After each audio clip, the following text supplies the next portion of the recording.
Hi, Mark Olis here with AR Guns and Hunting. I'd like to spend a few minutes talking about do-it-yourself deer processing. As hunters, we spend a lot of money just getting to the field, and when we are fortunate enough to harvest something, we have the added expense of just getting the meat into our freezer by paying a processor. I'm going to show you how you can do all the steps at home and a few of the tools you'll need to do that. To start off your home processing, in my opinion, the cornerstone piece of equipment is a quality grinder. I recommend an electric grinder. It really grinds through the meat. This unit, I think 8 years ago, was around $650. Today it's a little over $700. There's different prices, different models you can choose.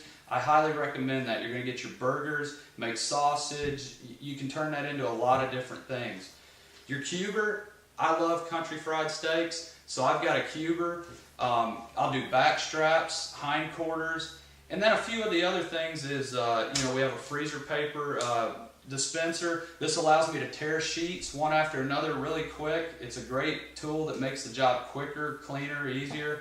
The tape dispenser as well. That helps you just get that tape off to package your meat as you go. So come along and watch, and you'll see how easy it is, and who knows, maybe you'll start doing it yourself.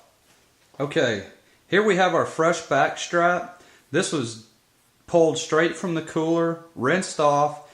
This is just like we cut it out of the deer. No prep work has been done.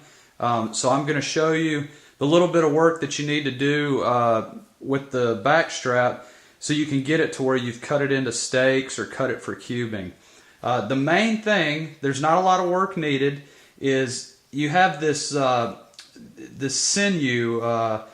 It's a layer on top, and you can see it. It's the red meat's underneath, but you can see this. Some people call it silver skin. It sits on top. It might not look like much, but trust me, if you try to grill this, you will have a very chewy portion of steak if you leave this on. So all you want to do is, of course, have an extremely sharp knife, and you just go through, and basically you're filleting this off. That's all you're doing, is taking that off the top layer. A lot like filleting a fish. That's sharp knife is extremely important. You can see right away, right underneath is beautiful red meat, and that's all we're going to do on this stage is just remove this sinew, tendons portion of the meat. Okay, as you can see, we've taken that silver skin portion off of the top of the backstrap. So now all we're left with is the red meat. That was the only prep work we needed as far as getting to just the edible meat portion. Now we can cut it into whole steaks, butterfly it, cut it up so we can cube it, and I'll show you a few of those here just to see whatever you like. To cut a simple whole steak, you just choose which size you like, That right there, if you marinate it, perfect size for one person. Nice thickness to it. Say you want to come in here and have a cube steak, or I'm sorry, a butterfly, then you would come in and just cut it about this size, or even smaller, depending on the thickness you like. And a simple butterfly is cut almost all the way through, but not quite, and that lays it open like your butterfly steak. So some guys get it done that way. It's really your preference, however you want. Remember, you're the processor, so you choose how you want it. I like them. I like whole steaks a lot, so I'll cut them like that. And then I'll also show you some cuts we do when we cube it as well.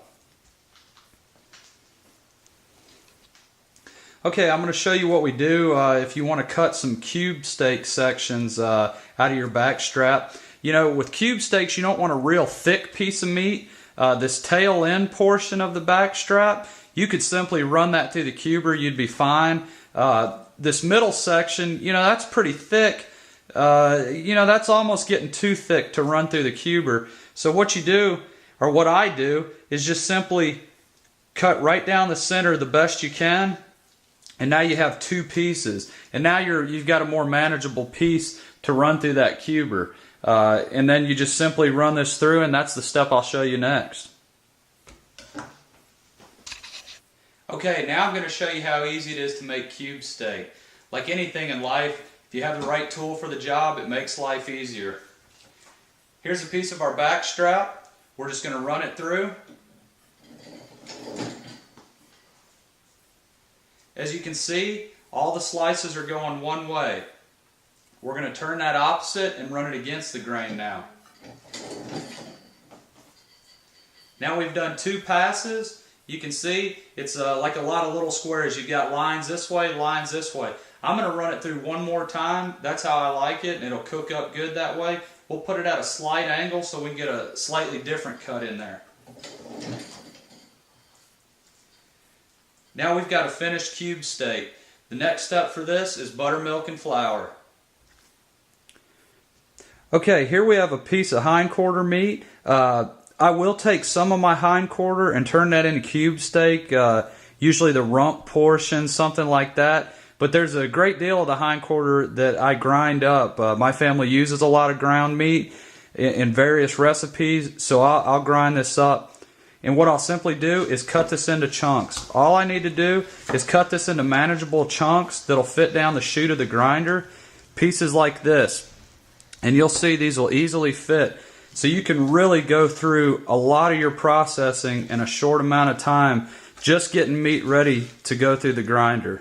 This is one of the easiest steps, and that's why I said earlier why a quality grinder is such a big deal. It'll make processing absolutely easy. All these will go right down the chute. The grinder will do the rest of the work.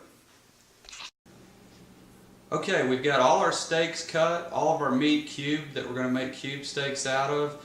Everything in here is shoulder meat, the remainder of the hind quarters that we didn't use to cube, any scrap meat, flank meat, any other kind of meat goes into here to make the ground meat from. Now, a lot of guys add fat to their meat to make burgers, to add flavor, anything like that. I don't add fat to my meat. We don't make hamburgers with it. We use it in different recipes, so we keep it lean. But you know, you can add your fat mixture as you wish. But now we're going to get to the grinding part. With this model, I have a foot pedal, makes it super easy. We're in the on position, we're ready to go.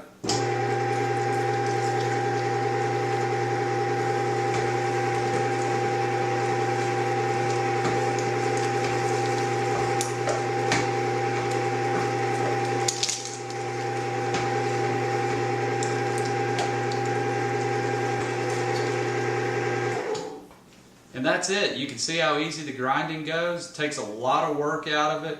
I'll weigh this out into 1 pound packs, freeze it, and it's ready for any meal, anytime. And that's the gist of it, guys. This is do-it-yourself home processing. We've covered every part of the deer. You know, start out with one piece of equipment and build as you go. I would recommend the grinder to start with. You can cut your steaks, you can make roast, you can grind a lot. And then, you know, add on to it as you go. Get a cuber, you know, do different things that you like. And that's the whole part about processing your own deer. You get to try different things out. You are the processor. You can do it your way. I hope you guys enjoyed, and I hope you get out there and try this yourself.